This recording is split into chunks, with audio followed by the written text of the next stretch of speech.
Hi guys, and welcome back to the Danielle Smith series. We now join our 9-year-old protagonist in the 18th episode of our series.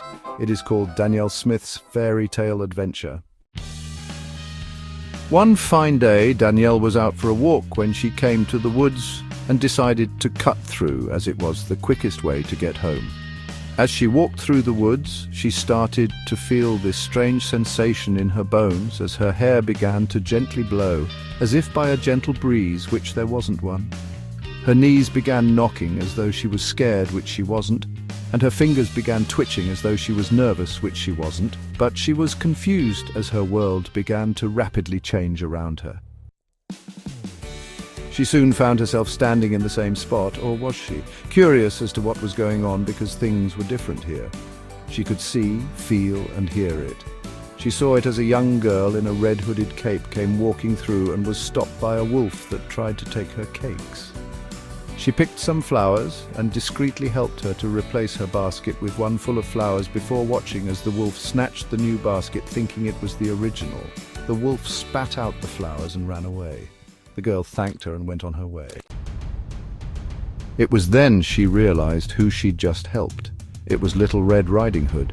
This amazed her but freaked her out at the same time.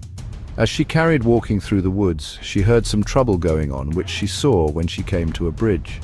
She noticed that there was an ugly troll under the bridge who kept popping up every time a billy goat tried to cross it to get to the field on the other side to eat the grass. Without realizing it, she ran over to help them defeat the troll and cross the bridge to eat the grass on the other side. She now realized she'd just helped out the 3 billy goats gruff.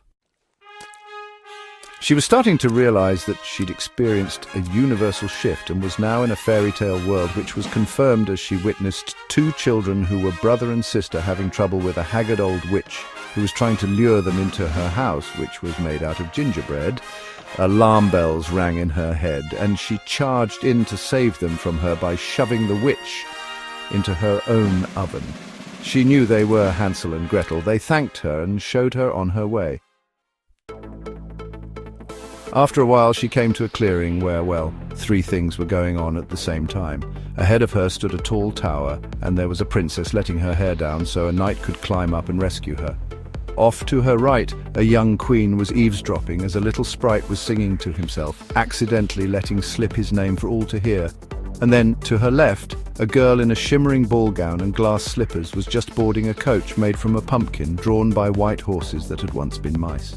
All around her, the events of Cinderella, Rapunzel, and Rumpelstiltskin were happening at the very same time.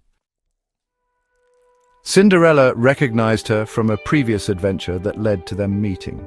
She remembered meeting her from her visit to Imagination Land. This made Danielle wonder if she crossed over into Imagination Land for a second time, only for Cinderella to tell her that wasn't the case and invite her along.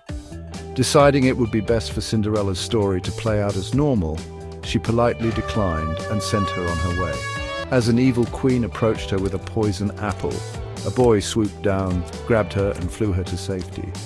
He checked she was okay before flying off to deal with the evil queen. She realized she'd been rescued by Peter Pan, who had flown off before she could thank him.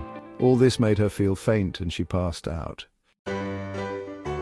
She woke up in a comfortable bed, with a young woman wiping her head with a damp cloth and 7 little men standing around her bed. They were Snow White and the 7 dwarfs. We will continue our story next time. Until then, thanks for watching.